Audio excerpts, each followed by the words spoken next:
I have just come down from the temple after having joined my fellow monks for the recitation of the Patimokkha, our 227 Bhikkhu rules, which is recited every Uposatha today, the new moon of, what is it? April. And yes, the new moon of April. And every 15 days, new moon and full moon, as I've mentioned many times before, this is what we do. It reminds us of our sila and moral virtues we try to uphold. Of course, like all people, we try to be good, we try to be kind, and we try to do no harm. I don't think anybody intentionally, maybe out of some misguidance or some misguided sense of loyalty, or out of just sheer misunderstanding, may mistakenly go about intentionally harming. But as a rule, I think human beings generally want to be kind. I think all beings generally want to be kind.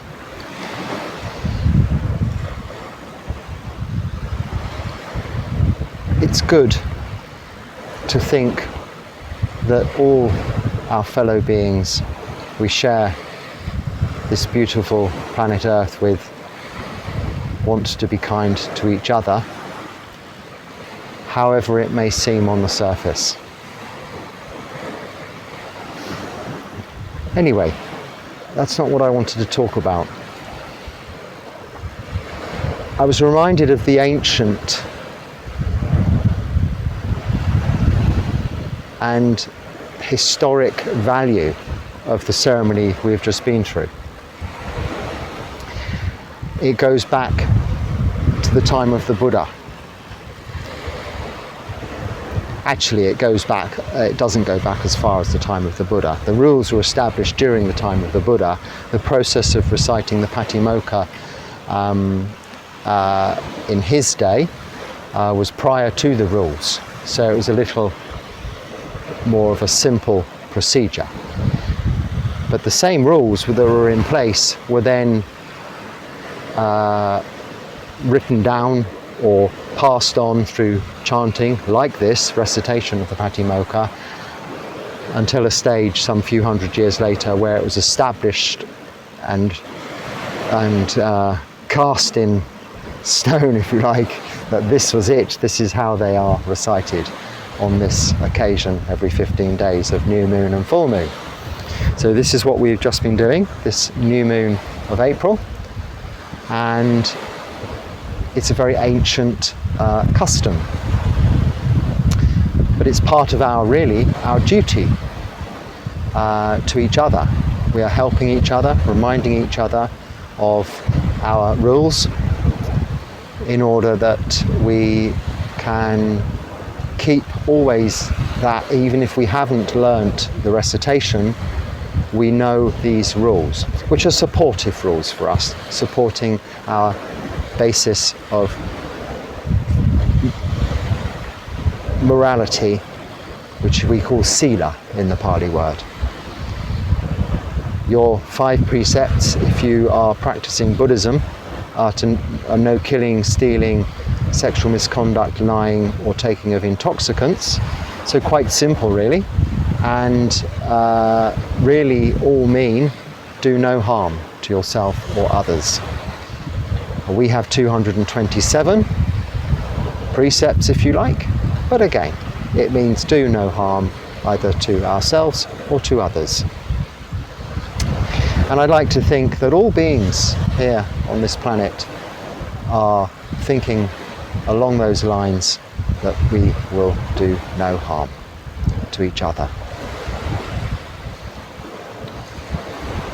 The first teaching of the Buddha to his 5 previous companions, his ascetics, ascetics they still have these ascetics today in India. And India retains a lot of these ancient, not even traditions or customs.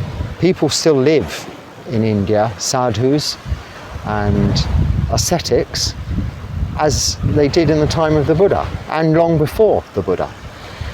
So it's a very interesting and fascinating country to live in and travel around, because you meet people who live on rocks like this rock. I met many sadhus whom this rock, and for me for some time, a rock similar to this was my home.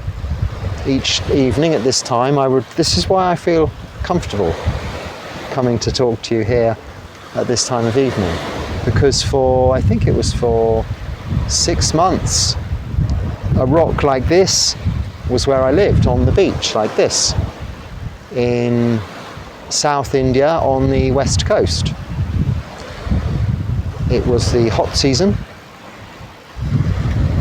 No, it was a bit before the hot season, between cold and hot season, that time of year, and it was a very beautiful place to be, this cooling breeze, and I was able to sit and practice meditation.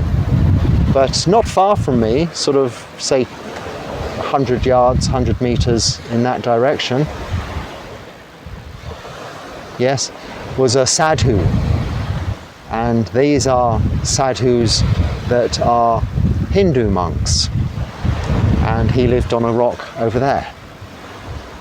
Until one night, the poor man, sadhu, got robbed. And he didn't have much, but whatever it was he had got stolen, and after some goings on with police and things, he disappeared and I didn't see him again. But if you're seeing me now, maybe you'll remember me and get in touch. But I doubt that he watches YouTube videos, so that's probably not going to happen. I'm sure he is okay. And that first sutta taught to these 5 ascetics was the Dhammacakka Sutta, meaning the turning of the wheel of Dharma. So you often see this Dhammacakka symbol. It's a wheel as a symbol for Buddhism, often with 8 spokes or 8 sections depicting the Noble Eightfold Path. Because the first teaching was the 4 Noble Truths and the Noble Eightfold Path. And then he taught the next assembly, so a few more disciples had rocked up, the teachings on not self. The full Pali name of the sutta, I can't remember. I should know. It's one of the 3 cardinal suttas we chant in part of our chanting, and we know the stories of. This is the teachings on not self. Excuse me.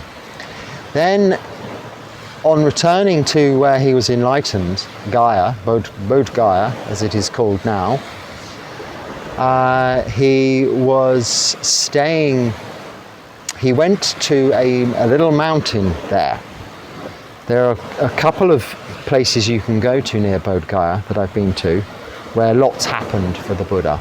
Apart from the obvious place where he was enlightened, under the Bodhi tree, where the large temple is, and is the Mecca for Buddhism, if you like. Outside of Bodh Gaya, still comes under Gaya, are what they call Vulture's Peak, where you can go and see another place much higher than this, but a rock where the Buddha would sit and meditate. There is also the cave where he spent his first 6 years of ascetic practice before enlightenment, where you can go and sit in this same cave where the Buddha sat and emaciated, nearly died, until he eventually decided to give up on such harsh, austere practices and go and find something a little bit more less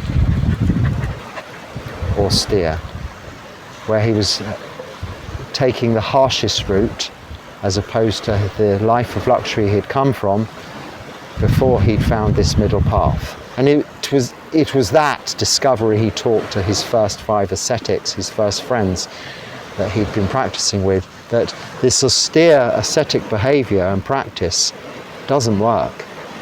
You need to find some middle ground. And this is how he was able to teach the Four Noble Truths and Noble Eightfold Path. He also, the third teaching, or third of these cardinal suttas, is the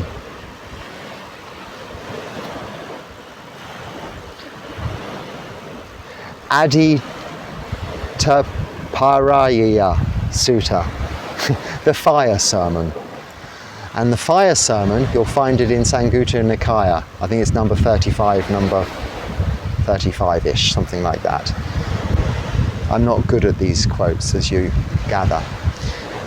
He taught the fire sermon to a whole assembled group of monks, I think 1,000 or so, that were there, having joined his following as new disciples, gone forth, become bhikkhus, but had come from these ascetic practices, which involved worshipping fire in the morning, fire in the evening. And if you travel in India today, you'll see fires being lit all over the place. For practical purposes also. It's a great way of clearing the air in the night of mosquitoes in the evening. It's a great way of actually cleansing. Smoke is a great antiseptic, a cleaner. You may think of a smoky room as quite messy in this modern day and age. But if you live in India, it's quite nice when someone comes around with a wad of coconut husk, furry stuff, all alight on a plate, a metal plate, and waves all this smoke around, because it really does cleanse the room, cleanse the air, sterilizes the atmosphere. But it's also a form of their worship. They're worshipping fire. And really what the Buddha taught in this fire sermon, which is why it is called such, was that this practice of Buddhism is quite contrary to fire worship. It's called tapas, fire worship, heating up. It means, you've heard of tapas bars with this kind of Spanish or Mexican, I think Spanish food, which is lots of nice spicy tasty snacks. Spicy, hot. And this tapas practice was burning fire, pujas of burning incense, heating things up. Now what the Buddha's teachings revolve around is the path towards the attainment of freedom from suffering, which we find in Nibbana. Nibbana is not a place. You may have heard the word nirvana. That's the Sanskrit version of the word Nibbana in Pali. And it has a slightly different meaning, possibly because the Mahayana tradition uses Sanskrit and nirvana, and the Pali tradition, the Theravada tradition, uses Pali and Nibbana. And the translation of Nibbana really means to cool down. Its original usage in the Pali language was such that one would boil some milk and then put it to one side to Nibbana. A thing they still do in India, in a new house. I think I've seen or heard that this is done in other places too, is they put some milk on the stove before they move in and let it boil over and burn, which kind of tweaks at my OCD tendencies a little, and then they take it to side and allow it to cool. I'm not sure of quite the meaning behind that ritual. Talking of rites and rituals, But there are a lot of those in a country that's practices are based on these tapas practices. Before the understanding of the Buddha's teachings and the Buddhist practice of the Noble Eightfold Path aiming towards cooling. So what the Buddha taught these ascetics in the fire sermon was that desire is the cause of suffering. Now, you've heard the Four Noble Truths. There is suffering, a cause of suffering, an end of suffering, and the path leading towards the end of suffering. The cause of suffering is desire. The path leading towards the end of suffering is our 8-step path to try and reduce unwholesome desire. I say unwholesome because there is unwholesome desire and wholesome desire. It isn't quite put that way.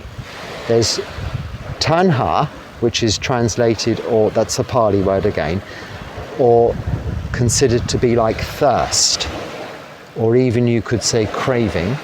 And there's chanda, which is desire for the development of wholesome mind states, for instance, by the practice of sila, samadhi and panya, moral virtue, meditation and the development of wisdom. The desire to go to the temple, to hear some teachings, or to chant some suttas, or to just sit and meditate. This is a wholesome desire, one that will lead towards wholesome and or good mind states. Whereas chanda, tanha, or thirst or craving for another pizza, watch another episode on Netflix, or another can of beer, for things you don't necessarily need but you want as distractions, is the kind of desire we're trying to reduce. But really, in the end, all desire is eradicated. Now this is Bang Bang, whose name is not Bang Bang, is it? Bang Bang, can you go over there, because you're all covered in all the sea. Bang Bang is called, in her Thai name is called Dang, and the other one, they're two lady dogs, is called Dang. Dang and Dang. This is why it's a very difficult language, because basically they both sound like they're called Dan, like me, Phra Dan. So I can't get the pronunciation right, so I've renamed them. I was going to say rechristened them then, but of course it's not that. I call this one Bang Bang and this one Bong Bong, in order to differentiate between the two. I'm not really keen on my hands now because I don't know where she's been rolling, but they sleep sometimes under my cootie. And of course dogs have no control over their desires. There are certain ways that people go around controlling dogs' desires physically, which probably helps. But we in this human realm have the benefit of being able to understand desire, where it's coming from, and practice towards reducing desire. And ultimately, without any desire, we can become free from suffering. Because what does it mean if you have no desire? It's quite simple. You're content. You're happy with the way things are. Sorry, you're content with the way things are. You're content with the way things feel. You're content with the way you are. You're content with everything you have. And this contentment results in happiness. And this is where happiness comes from, as a result of contentment. So you can just see immediately, without desire, you are naturally content. You want for nothing. You don't need to get up. You can sit and continue to meditate for as long as you like. Nothing comes up in your mind to say, oh, I want to get up and go and get this thing I like. Or, I want to get up because this part of me hurts and I want to get away from that. So desire for not wanting something you have, like an discomfort or pain, is the same as desire for wanting something you haven't got that you want, that you like some pizza or Coca-Cola. And it is the reduction and the ultimate eradication of this desire that leads us towards contentment of the ultimate nature, which is called nibbana, to cooling down. So really Buddhism is cool, isn't it? It's really cool if you think of it that way. We have this expression in the West of cool. And, oh, this person's so cool. Meaning they're not numb, they're not dumb, they are cool as in unreactive. They have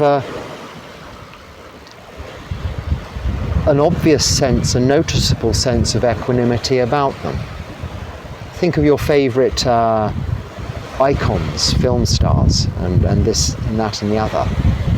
And ones would be considered cool, quite cool characters. They even have one called Cool Hand Luke, back a long time ago, who was a cowboy. And then more lately there was, of course, Clint Eastwood. He really is the epitome of cool, isn't he? There with his smoking gun and his hat, and later on in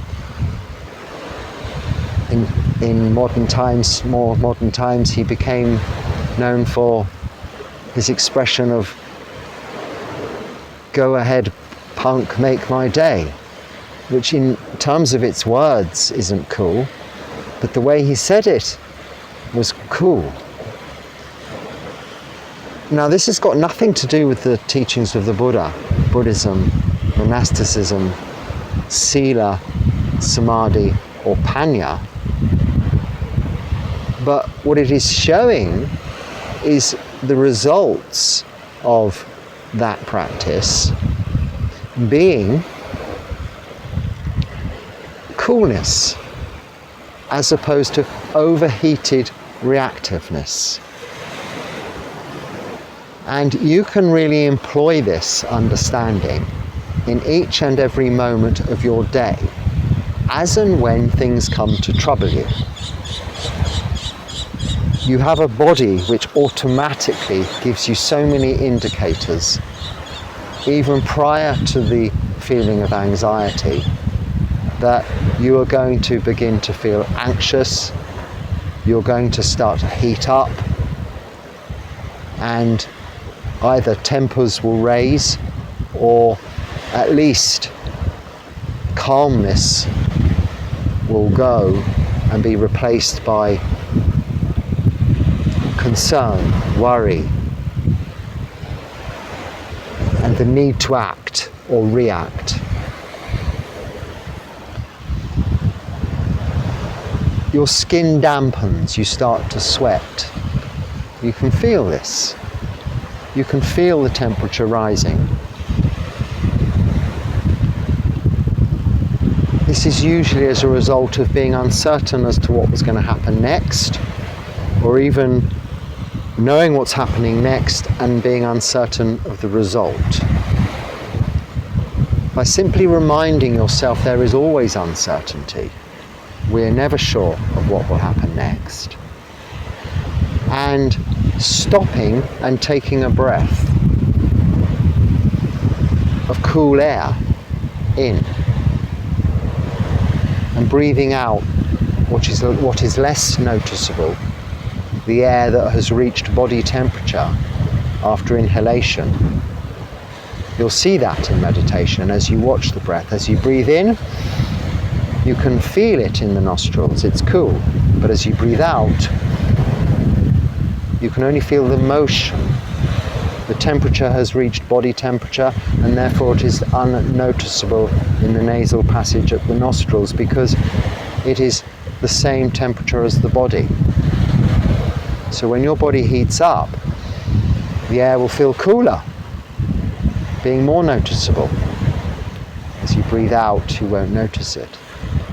So as you start to begin to react, to get overheated, and you breathe in, if you bring your awareness to that breath, you'll notice its coolness more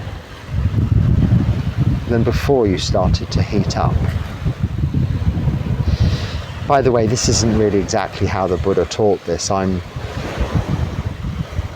as usual, just, what's that word? It's improvisation.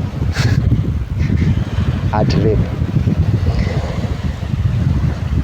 He was teaching, though, that fire is a simile to desire, and it rhymes nicely. So if you think fire, desire, then as you start to heat up, it's because there is some desire there.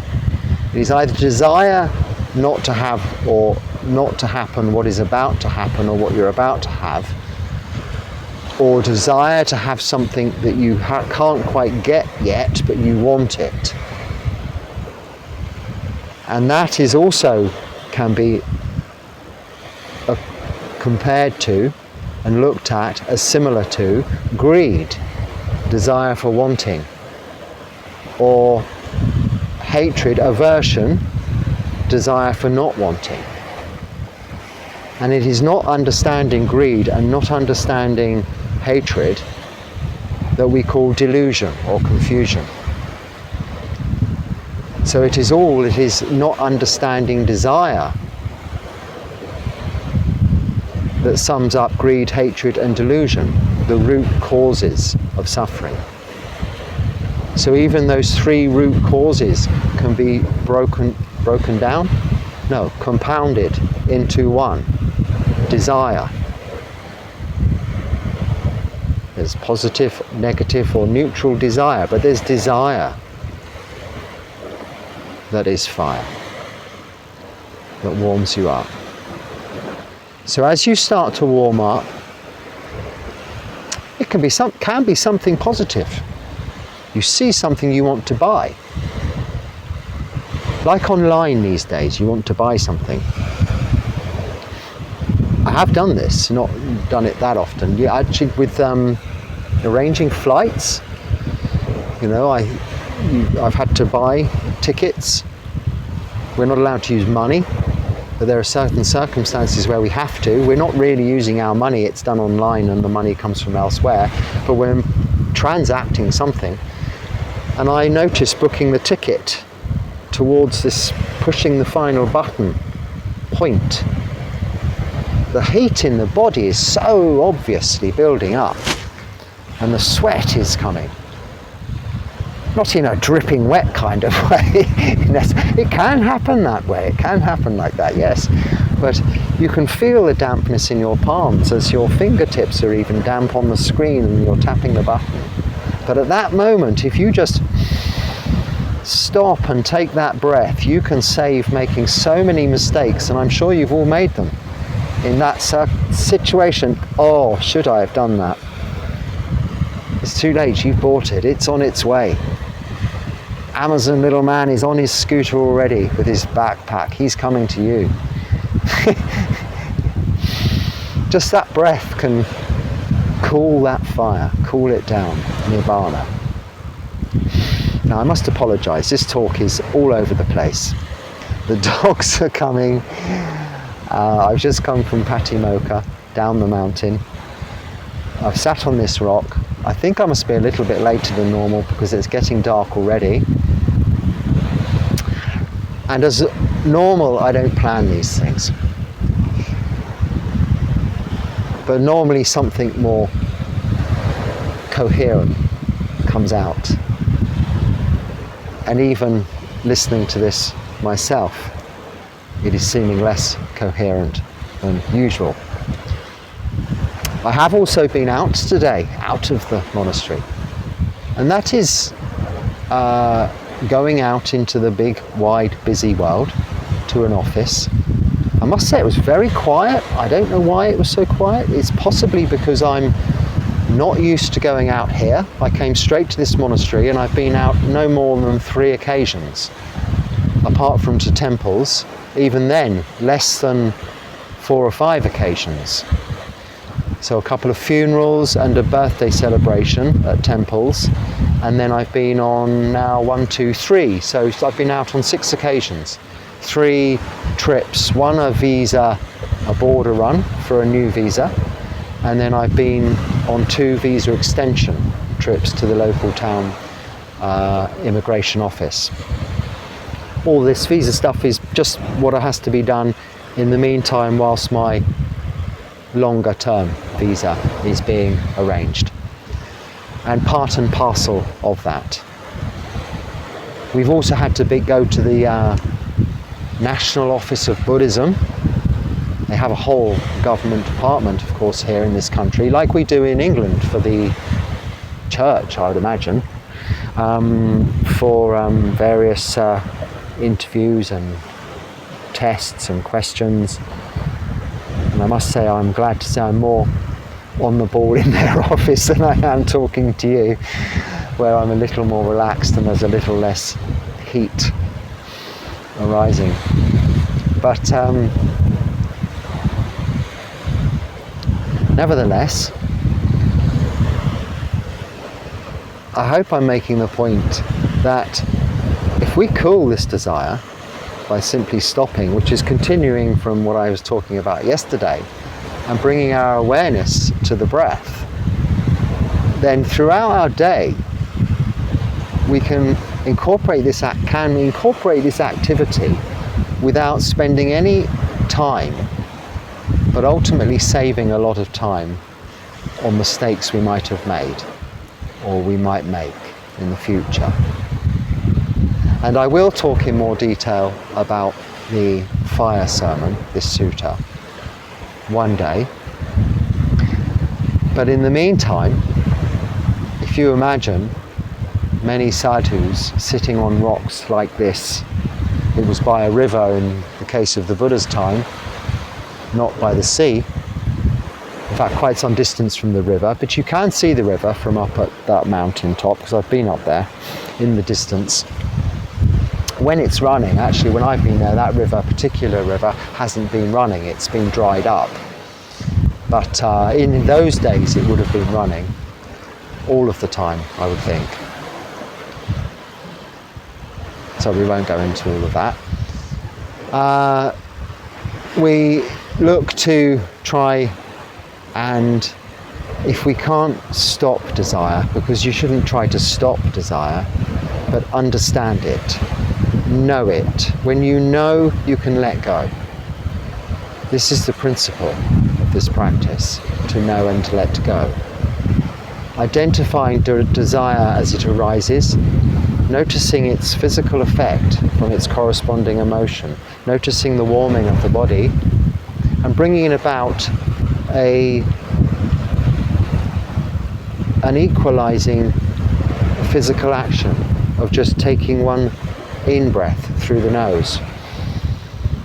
Slowly but surely, noticing the cooling temperature into the body will counteract that physical result of the emotion that has arisen, that desire that has arisen to cause that effect. You're really dealing with cause and effect. You're dealing with your actions by knowing your reactions and cooling the fire of desire to lessen your reactions, in order that in future you can be more proactive. We should all, and you have learned through your lives, that proactivity is always better than reactivity. Being proactive rather than reactive, anticipating. But this doesn't mean worrying or having concerns about what will happen in the future, because we do not know this. And it does not mean necessarily even basing those future decisions on what has happened in the past, because we do not know that. But by clearly seeing what is happening now, in this present moment, when you're before your next client, or the next person you're trying to sell something to, bring your attention 100% into that moment and make them, that person you're trying to sell to, or that person that is your new client, or your friend that you are listening to, make them the most important thing in the universe, because they are. They're in front of you, here and now, in this very moment. They are taking time from their moment to share something with you, or to listen to something you have to share with them.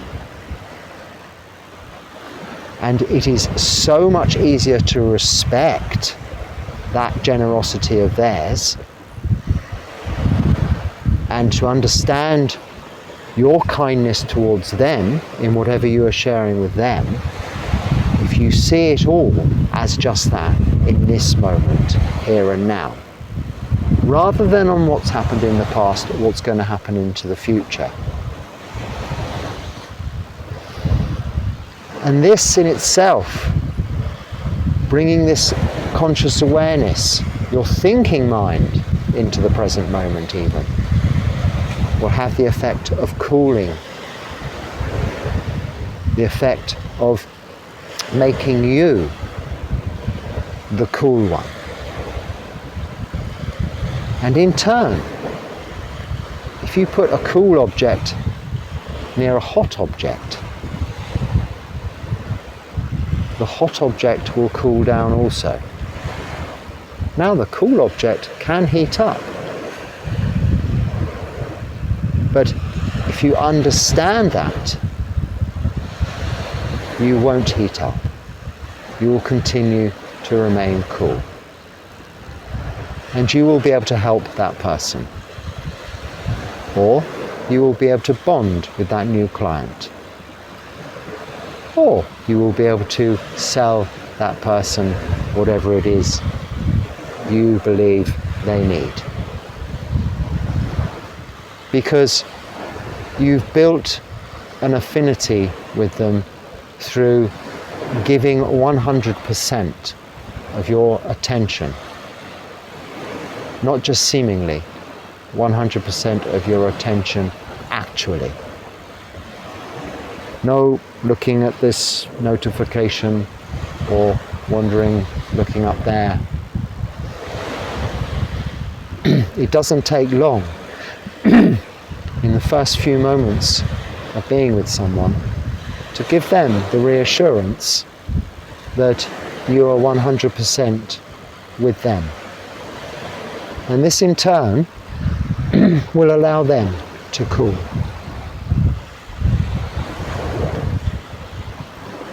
So after that extremely rambling talk, and as it's getting quite dark, I shall end it there. If indeed you can pick anything useful from all of that, and I hope you can, please use it. But if you can't, then don't. And I'll look forward to talking to you again very soon. And thank you for watching.